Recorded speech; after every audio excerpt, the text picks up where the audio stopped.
make him an offer he can't refuse. I have a feeling we're not in Kansas anymore. Stuff that dreams are made of. Gentlemen, you can't fight in here. This is the war room. One morning, I shot an elephant in my pajamas. How he got in my pajamas, I don't know. I am big. It's the pictures that got small. Go ahead. Make my day. I'm sorry, Dave. I'm afraid I can't do that. Frankly, my dear, I don't give a damn. Hello and welcome to Front Row Classics, a production of the Front Row network of shows, where we take a look at some of the greatest films ever made. And here's your host, Brandon Davis. Well, hello to all of you out there in podcast land. This is the Front Row Network with NPR Illinois Community Voices. I'm your host, Brandon Davis. And once again, we have a very special episode of Front Row Classics for you. I've been an I Love Lucy fan all of my life. I can't remember a time in my life without I Love Lucy in it. It really helped define what I think is funny and my comedy taste and everything. And I got to talk to a very special person. I got to talk to Kate Luckenbill Conner, who is the granddaughter of Lucille Ball and Desi Arnaz, daughter of Lucy Arnaz, and daughter of Lawrence Luckenbill, a very wonderful actor. And it was a wonderful, wonderful interview.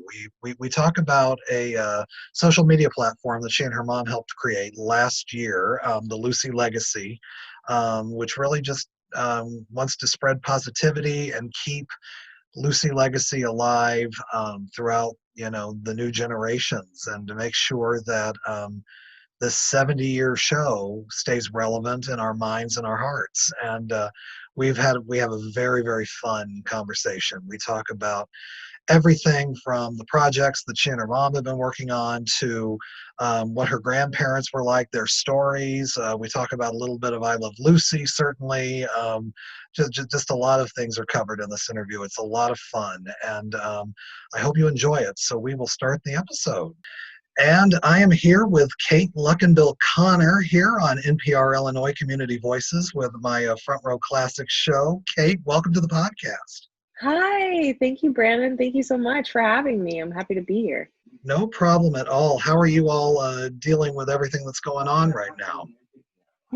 I think that we're hanging on about as good as folks can be, sort of emotionally with all the stress going on around us. My family, my husband and my 1-year-old son and I are lucky enough to be living out near my folks right now. So we can all kind of hunker down together and stay safe and, sort of participate in everything virtually right now. Absolutely. Thank goodness for technology, but yes, truly. And what I really wanted to talk about, though, you were involved in something called the Lucy Legacy, which I was so happy to see. Just full disclosure, I've been a lifelong fan of your grandparents since as long as I can remember. I don't think I can ever remember a time when I Love Lucy was not part of my life, which I'm sure is the same story for a lot of people. What was the inspiration? I know your mother, Lucy Arnaz, really sort of took on the role of being sort of the caretaker of your parents' legacy, your grandparents' legacy after they both passed on. And I assume that is a lion's share of work. So how did you get involved in that, and how did the Lucy Legacy get started? Well, I guess first of all, that's so exciting to hear from, honestly, anybody, under the age of 70. The show's going to be 70 soon. So truly, anybody in, Gen X and below generations and younger, if you still have a connection, a nostalgic, thoughtful feeling towards I Love Lucy and the show, like, that is so amazing and wonderful. It is the proof positive that this show has been a force of light and hope for so many people for just decades and generations across, parents to grandchildren and great-grandchildren. And I think that is the best part of the entire Lucy fan base, is the community that you guys have all kept together, because truly it is a lot of work to go after, all the people who try to make fake merch and, all the pages. And a lot of it is stuff we want to support. It's fan run stuff. And it's stuff that's like, yes, please be involved in this community. And then of course there's people who take advantage, and how do you police it? And my mom, she has a career of her own. She is an incredible entertainer. She's a producer, a writer. She is a mom to 3 children of her own and 2 stepsons. There's 5 kids in my family. My father is in his 80s, so she does, the lion's share of everything around the house. She cooks, she cleans, she does all the work, she dances on stage, and then she's also set to the task of managing this enormous responsibility. And so really the truth is that she didn't make it her career. She let the fans keep it afloat and made sure that people didn't abuse the name. And we made some great products over the years. We did some big things where she got more involved, like, our slot machines were like a really big deal for a while. And, there've been some specials. And of course she's done the documentary Lucy Does a Whole Movie, which was a huge labor of love and years of, work to tell that story to the fans. And so there's certainly been a ton of involvement, but making the stuff for merchandise and products and stuff like that wasn't really something that she ever wanted to spend her time on, for good reason. And so it wasn't until I had sort of gone off and made my own career in the corporate sector and come back, and I had a new language and a new understanding of business. And we were talking, maybe this was 2 years ago, about whether or not we should continue on. And it felt like maybe a lot of the stuff that was being made were just like tchotchkes.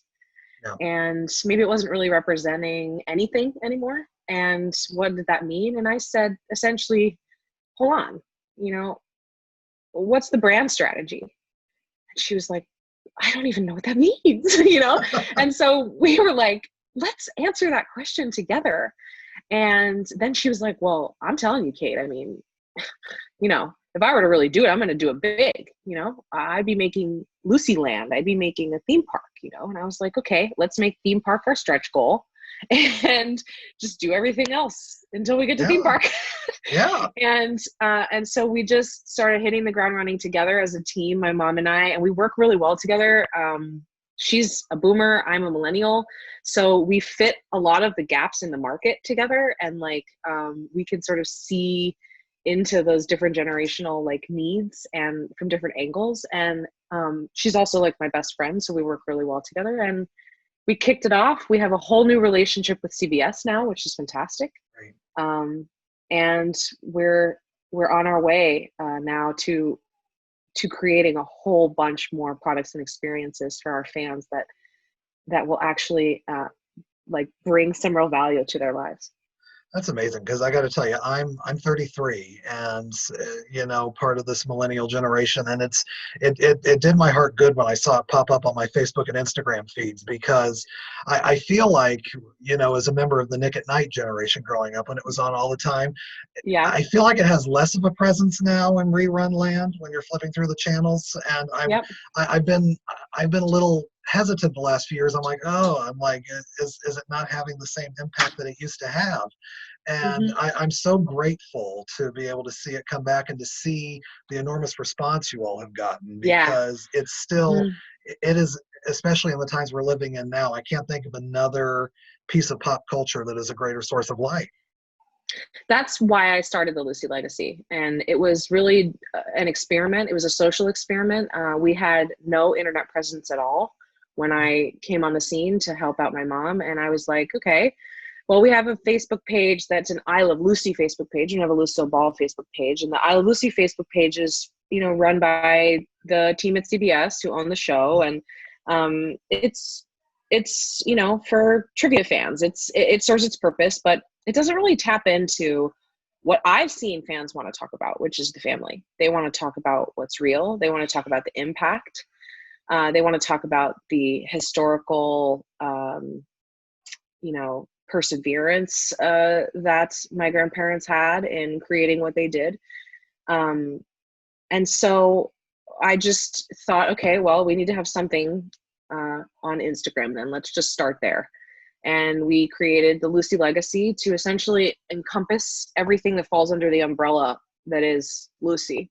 The Lucy Legacy is not the Lucille Ball legacy. It's the legacy of I Love Lucy. It's the legacy of everything that falls under I Love Lucy. That's Desilu. It's their marriage. It's the family they had. It's me. It's my son. It's, it is whatever it is. It's everything that people reflect in their hearts about Lucy. And so there was the chance to open up to fans and say, we'd like to talk to you about more real stuff. We'd like to sort of, and to sort of get it off the ground, we were just talking to fans, more about like, here's a fun fact you probably didn't know about the family, or here's a recipe that, we're sharing with just you guys.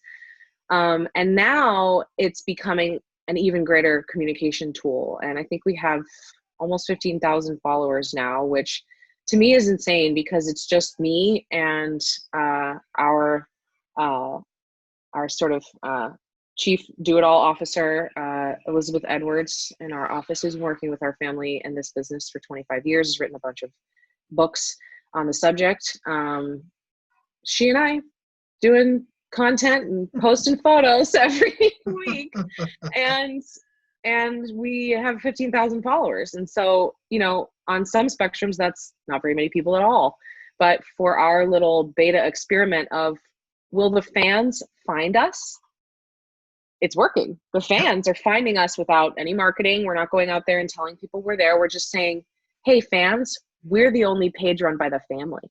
Yeah. And they're like, oh, and that's great. We want fans to come to us first. We want them to come to us and ask us the questions that they have and get involved and tell us what they want to see on the market. And I think that's the real beauty of this legacy, is that we are still around and we do still care about the quality of what's being put out there for our fans. And we are there at having a seat at the table now, every single conversation about every product that's going out there. So if fans want something or they want to see something, we are there to be their voice.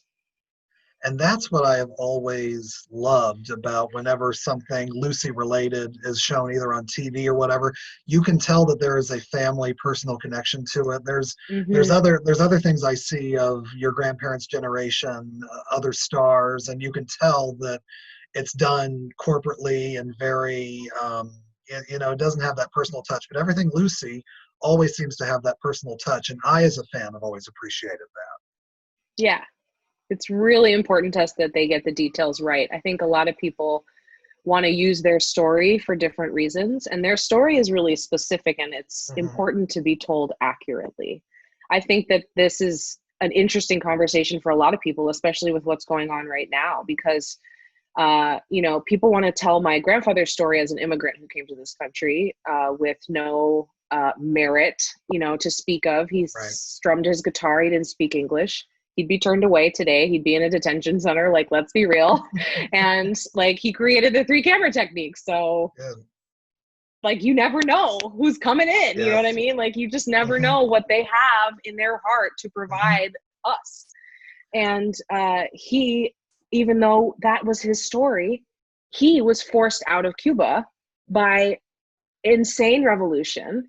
And so he was an incredible patriot of America, even being an immigrant. He was such a patriot, and so there's that story to be told. And then my grandmother is frequently, put on a pedestal as like the feminist for people to follow. And she'd be like rolling in her grave being called a feminist. She would have said, I'm not a feminist, please. I don't want to be called that. Don't call me that.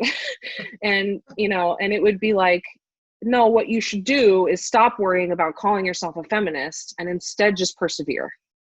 Yes. I think that's why we see a lot of women who are the powerful women that speak to us in the world now are usually just women who continue to persevere. And that's what she did. That's what they did. And that's the story we want to tell. We don't want to tell the story that people think is the good headline. We want to tell the story that's like, no, okay, I understand why you want to make her your feminist idol, but actually, here's what she did. And actually, it was way more powerful than just standing on a soapbox and saying feminism, yay, And I'm saying that as a very liberal female, you know, so it's like, it's such an interesting thing to look at the truth and then to say, are we going to test this and see if the fans want to hear the truth? And we did. And they went, not only do we want to hear the truth, but we want to hear more of it. We want to hear all of it. We want to get into it with you. And I think that's beautiful.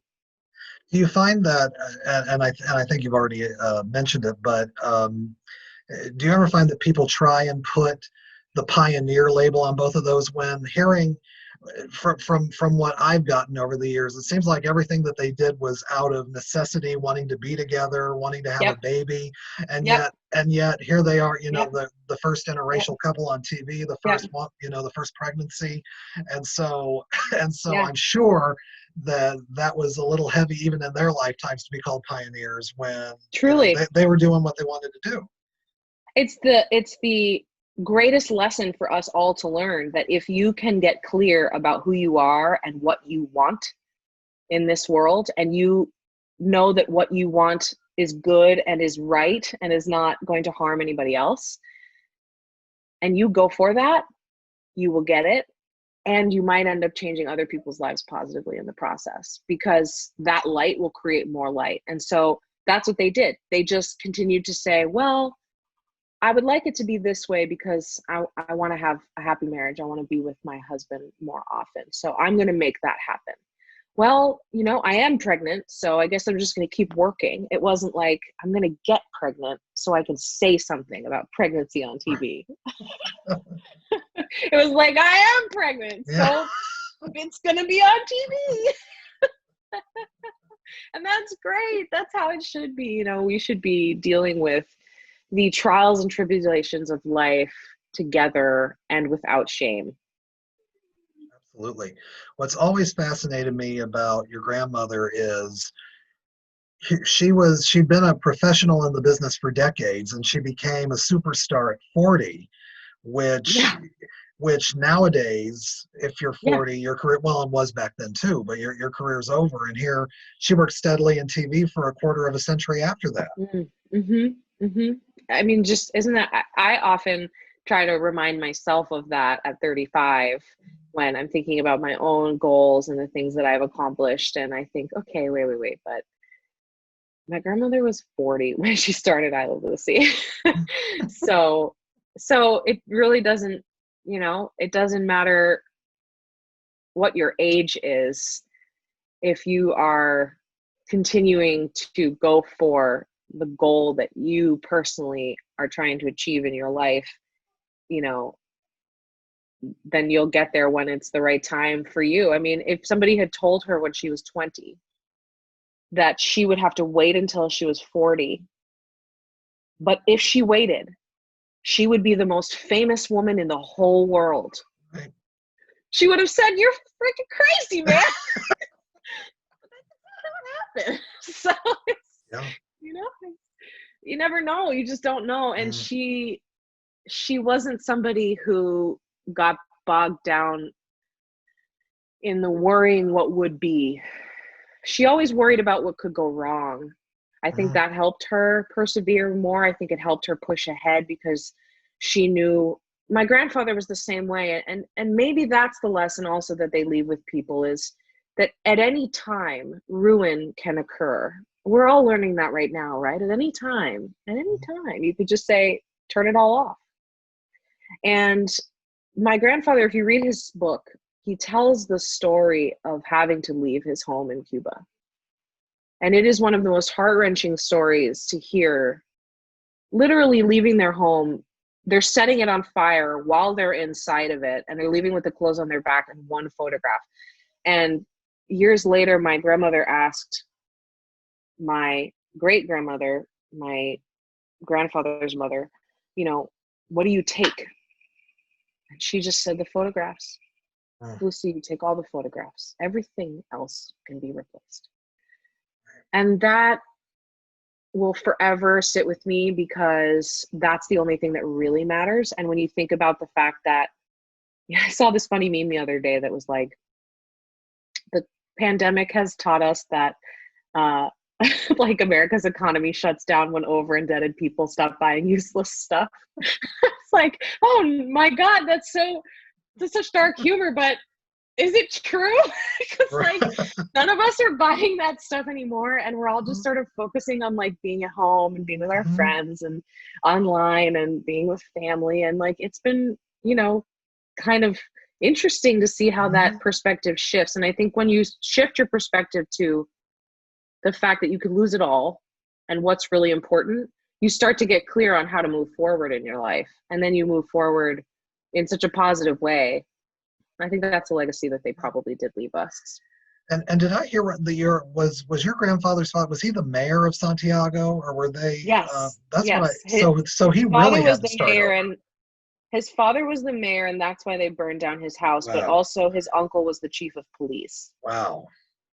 Yeah. But what was crazy is that when the people came in, when the Batista revolution rebels came in, they were very confused. I was just rereading this in the book. They were very confused because they thought that they were friends with all of these rebels, the Machado guys. They thought that it was going to be okay, and then all of a sudden they were just showing up at their door with pitchforks. You know, it was like it came out of nowhere.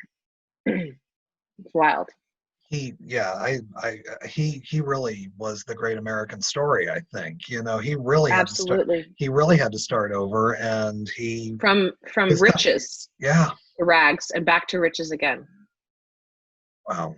Whereas my grandmother, she was born poor, right? She was pretty poor, and then but she was born already kind of poor, and then they lost everything when there was that tragedy in her backyard, and that family went after her father or her grandfather for everything he was worth.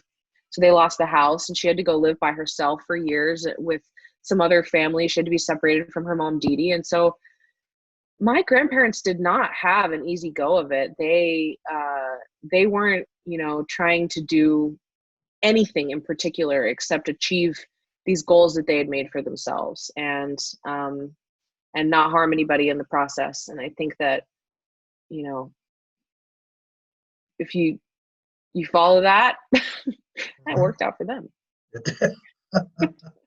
I saw, I think Too Many Girls was on TCM. It was a few months ago, I believe. And I remember just seeing, and I stopped and I watched it for a little bit, and just, there was magic between them and those couple scenes that they have together in that movie. Did they know right away that there was something there?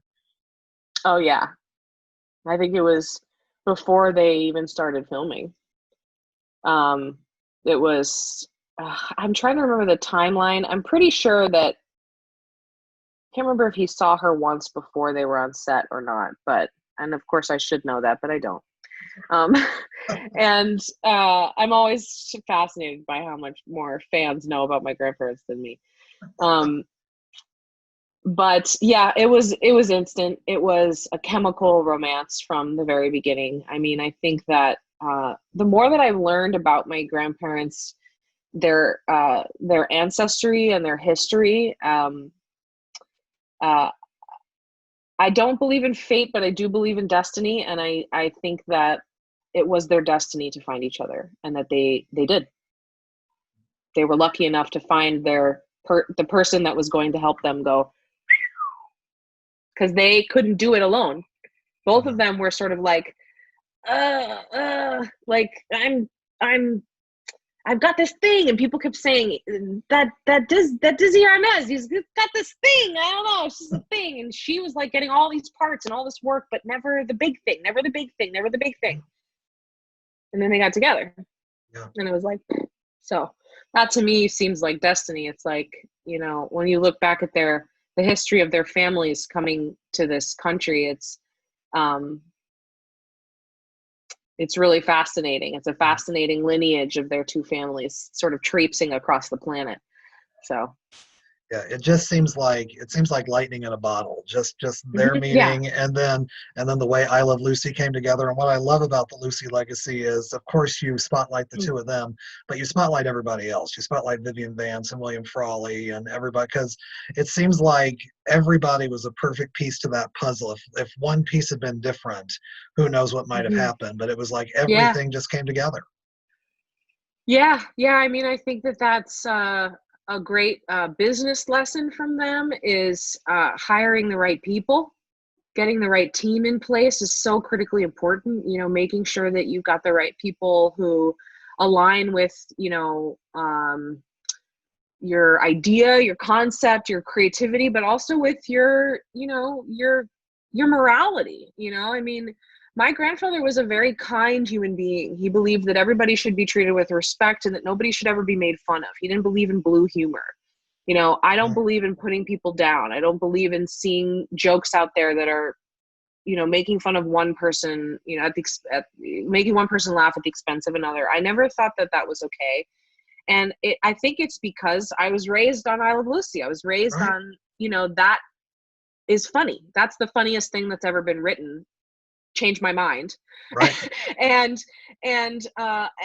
he had it written into the contracts of Marilyn and the Bobs that everything would be written, quote, in good taste, or, quote, the Cuban way, which meant that nobody could be made fun of, any handicaps, anything like that, nothing. You cannot make fun of people. You can't put people down. And the only person who would ever be allowed to make fun of his accent was Lucy. And that was written into the bylaws of write this show this way. These are the rules.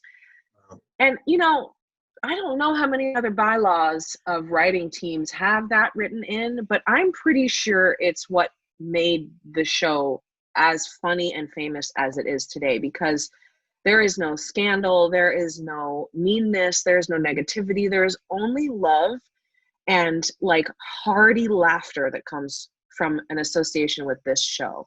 And the jokes on the show are always like, even when they're making fun of Ethel's weight or Fred being a curmudgeon, it always comes back to, hey, that's not okay. Like it's still a lesson. It's still a, hey, let's all be good to each other. Okay. Right. And like, I just don't see that anywhere else. And that's, when I see people out in the world treating each other badly on the internet or laughing at something at somebody else's expense, and then they go, why can't you just take a joke? I go, because I Love Lucy's funny.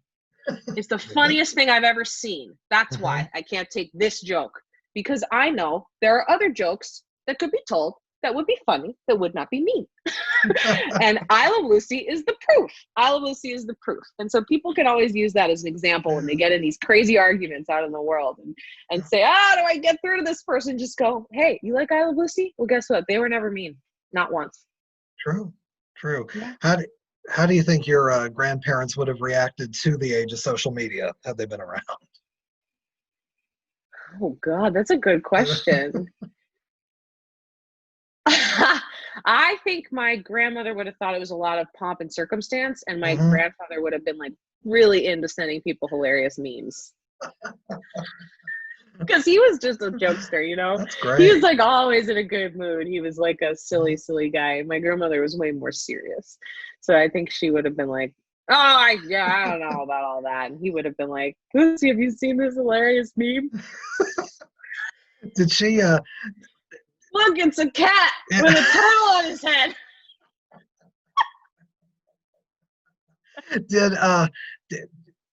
Did she ever, and I'm sure she did, when she would be out socially or whatever, would she always like somehow, was there always kind of like an unspoken thing where people expected her to be a cut up and to be funny? Because I know from listening to your mom and interviews and everything how much more of a serious individual she was. Yeah, she was not at all that way. That's why she was so good at playing Lucy Ricardo.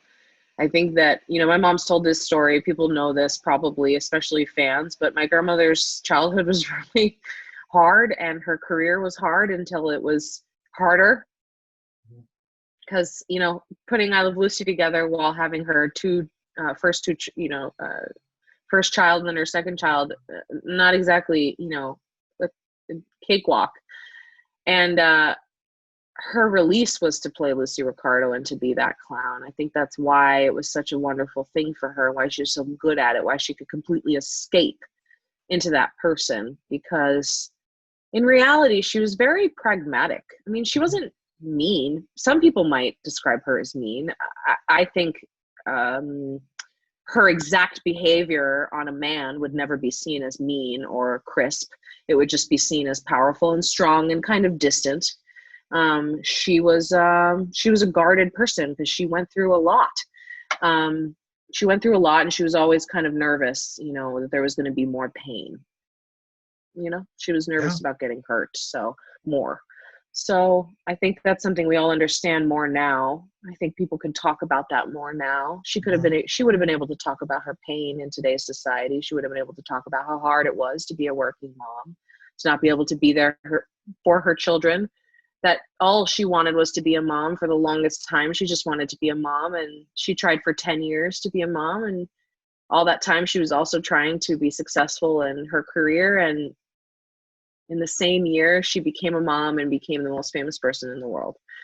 And so she didn't really get what she wanted, right? She didn't get either one. And my mom is interesting because I just had a baby, and I wanted to be a mom for a really long time. And my son is amazing. And I've realized that this is my grandmother's way of sort of talking to me and saying, now is a good time for you to just chill. Just be normal, just be with your family, just spend time with them. Don't try to be your most successful version of yourself for the next few years. And that's really hard. It's really hard. Yeah. There seemed to be, when I've seen interviews with both of your grandparents, though, there was this unpretentiousness about both of them. There was a humility to both of them. They didn't really seem to buy into the celebrity culture. They seem to be really grateful for everything that had happened to them. Yeah, that's accurate. That's very accurate. They were as far from pretentious as you could get. They raised my mom the same way. She was raised to work for everything and always be grateful, and never take anything for granted, and always be learning. Yeah. Always be learning. I think that was a really big thing, was that you can learn from everyone, even people that drive you crazy. You're learning. So I think they looked at life as a learning opportunity, and with that removes a lot of ego. So they just walked through life that way. Mm-hmm. Did she enjoy mentoring younger generations? It seems like she did. Yes, like between her relationships with Carol Burnett, and then I hear Marie Osmond in interviews saying how she would give her lighting tips and everything. Yeah. Did she enjoy doing that kind of? She did, and I bet that it was something of wanting to give back. If you know her story and how much mentorship and classes and people who took her under their wing in her early years in show business in Hollywood, and when she had her different contracts with the studios, and she had different, sort of heads of studios that would teach her the things that she needed to know. I think that it was a kind of pass it forward, pay it forward, mentality from my grandparents of, leave it better than you found it. Absolutely. And boy did they. One of the other things that's always struck me is the closeness that they had even after they divorced. There seemed to always be kind of a close connection there, and was and something that seemed, like you said, it was something that was palpable almost. And were they close right up to the end? Yeah, as far as I know, they were best friends until he died, which is probably why she died of a broken heart only a few years later. They were best friends. I think the way my mom would probably tell it is once they got divorced, everything got better because they weren't fighting each other anymore. And then they could, but it's a sad story. If that was existing today, I probably wouldn't have let them get a divorce. I would have sent them to therapy. Yeah. I would have helped them through it because I believe that they really did love each other enough to make it work, but they just didn't have the tools and they didn't have the time. And also it wasn't okay back then. It wasn't like somebody going to get therapy or counseling for their Right. their mental health, their spirituality, their marriage, whatever it is, in the 60s was not cool yet. It was, oh, you must have a problem. You must be broken. You must, have something. You must be crazy. It wasn't just like, no, I just had some like really deep trauma happen to me as a child. Like my house was set on fire while I was in it. Like a child was shot in my backyard, just normal stuff.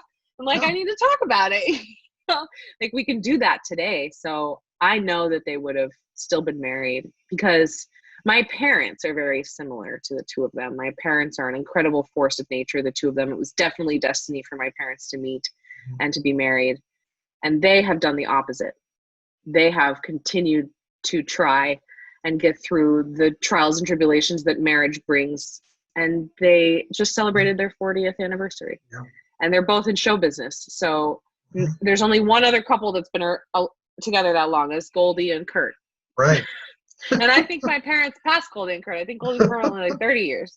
So it's pretty big deal. So yeah, I think they were very much in love, and they still, I think they're together. I think they're together now. I think they're together when they're not with us here. Right. Wow. Yeah. I Love Lucy is celebrating its 70th anniversary next year, as you mentioned. Yes. Do you have a favorite I Love Lucy episode? I don't like to pick a favorite because I think that they all have so much value for different reasons. But I will tell you two stories. And one is that I used to run home at the end of every school day when I was like in elementary school and go and, because we used to have back then all of the I Love Lucy episodes on VHS tape libraried at the base of the stairs to my bedroom. So I would go and I would find the episode that was Vitamin to Vegemin, and I would pull it down and I would pop it in the VCR and I would watch it, only that episode. When I was a kid, I just thought she was so funny. But growing up and watching it more, I actually discovered that Lucy is Enciente, or maybe it's not that one. It's not the one where she announces it. No, it's the one where she's going to the hospital. Yes. I forgot what the title of the episode is, but the one where she's it's time and everybody freaks out, right? And so I'm watching that when I'm pregnant, and my husband and I are laughing at it, and then it dawned on me, because I'm sitting there and I'm thinking, oh yeah, look at how he does the I'm ready for the hospital shtick. And then I went, wait a second. She's the first pregnant person on television, which means that nobody's ever done this I'm going to the hospital shtick before. Oh, wait. This is the first time. So then I started rewatching it and watching him, my grandfather, invent the reaction, that now everybody has tried to replicate, and their reactions, and that's the first time anybody ever did that. And I wonder, oh my God, I wonder if somebody else had done it totally differently that first time, if we would all be doing it differently now, or if somebody, so I was just like, just the gears of your head that start turning about comedy when you think about these episodes. So that's why it's hard for me to choose a favorite episode, but I would say that's my favorite moment, because it really showed me how incredibly innovative the show actually is. Like innovative to the core of the structure of comedy. That is like, that's so powerful. Well, and that episode is such a brilliant showcase for your grandfather and Vivian and William Frawley, because they get to be sort of the loony group where she kind of stays in the background that whole episode. But yeah, it's wonderful. And also, like you said, like, who would have ever thought, on a TV show you could get big guest stars? They were pioneering that. Every kind of stereotypical sitcom episode we think of, they started, but they just did it so much better. Everything else seems like a carbon copy. Yeah, it's really crazy. I mean, you think, oh yeah, they did that sketch, and then you realize, oh no, that's the first sketch like that on film. Wow. Okay. Cool. And so there's a lot of things like that, you know, in the show. There's a lot of things that are little things that people had never tried before, done before, or said before, you know, and I think those are the things that we're tapping into now when we think about products and experiences for our fans is, you know, what's the sort of hidden stuff in the show people aren't used to seeing, and what value do people take from this show?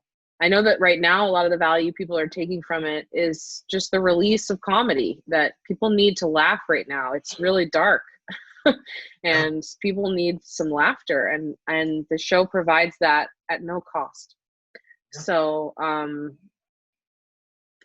yeah, that's kind of the trajectory and the future of the brand. And, you know, our my mom and my you know, sort of idea for this property, this legacy, is to be able to take it and to use it to propel like genuine joy into the world. Do you have any, what you can reveal right now, are there any big plans for next year for the 70th anniversary?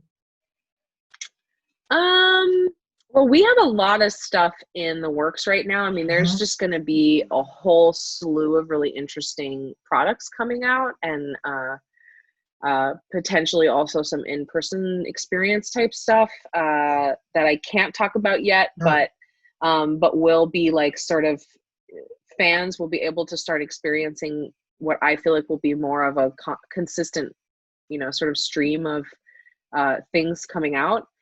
We have determined that it's it's an old show that's new, that's turning 70, but it's like 70's the new 40. So we're trying to sort of wrap our heads around how we feel about the 70th anniversary, because we want to recognize that the show's been on for that long, but we don't want people to think it feels old. You know, like it was 70 years ago that it happened, because it's so relevant today. So we think we're probably going to use the anniversary as an opportunity to sort of bring a lot of the topics that they discuss on the show into, you know, sort of forward modern times. Well, and I think just by your mom appearing on Will and Grace this last year proved how relevant and how funny it still is. Did she enjoy that experience? Oh, yeah. Yeah. Oh, yeah. And I got to be there with her on set. Oh, awesome. I brought JD. Yeah, I brought JD, my son, with me, and he met the cast, and everybody was just totally tripping out that there was essentially 4 generations, you know, standing on the stage as, you know, people dressed as my grandmother, my mother, me, and my son, and, you know, being there to support that. I think it was such an interesting proof to see that if you do the scripts exactly as they're written, that it will be just as funny, because it's the writing that really made it so funny. And my grandmother always used to say that. She used to say, it's not me, it's the writing. And it's interesting because if you read the writing, and what proved it when you went and saw this cast do it, and that foursome do it, was that they really did follow it to the letter. Because if you read the scripts, you'll see it says in the Chocolate Factory episode, you know, fly buzzes around, Lucy smacks the fly with a chocolate hand. You know, it's very specific. The comedy is written. And so what's interesting is that I would like to see it done by other groups of people now. I'd like to every year do a Lucy special with a different cast and say, what do they do with the exact script as it's written? Because once you start to try and update Lucy, that's when you get lost in the weeds. That's when people get ruined. That's when people say, you know, I want to reboot Lucy. You know, I want to redo. You can't. Don't try. Don't fix it if it ain't broke. Yeah. Was she, I don't remember when she was alive. I don't know if there were any like Lucy parodies. I know growing up, like on Nickelodeon, they would do Lucy parodies and things like that. Was she, did she enjoy things like that, or was she annoyed by things like that? Oh no, I think as far as things like that were concerned, she didn't take herself very seriously. Good. Yeah. Yeah. I don't think either of them did. They didn't get offended easily. Did she? Yeah, it's funny. I can't imagine, like I said, with the social media thing, what they would think of like this era of reality TV. You know, what their medium has kind of turned into. Do you think there's a chance that we could ever go back to class television again? Well, as I've seen on satellite TV recently, there is quite a market out there for some of that reality stuff. But yeah. But I think that the idea of the traditional sitcom, the cozy feeling of the traditional sitcom, the multi-camera setup, is something that is nostalgic for all of us because it was since the invention of television. And I think that the shows are going to be leaning back into that because there's going to be a sense of needing to feel secure and calm and safe from, probably everyone in the world, but definitely Americans after everything that we're going through right now. And I truly, I think that there can be really interesting shows that are constructed on the traditional model that bring really progressive stuff forward, just like I Love Lucy did.